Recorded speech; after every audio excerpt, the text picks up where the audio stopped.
Kung ganito kataas ang gastusin, alin ang tatanggalin mo para makapag-budget?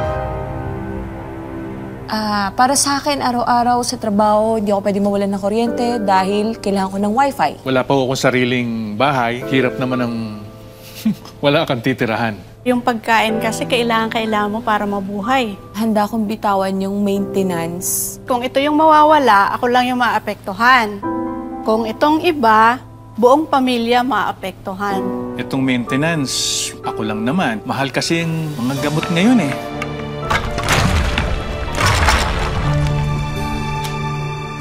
Hello po! Nakasalalay po ang buhay ninyo sa maintenance. Paano na po ang ibang pangangailangan nyo kung wala na kayo? Hanapin lang ang abot kaya at dekalidad na gamot. Tutulungan kayo ng inyong kaibigan sa kalusugan.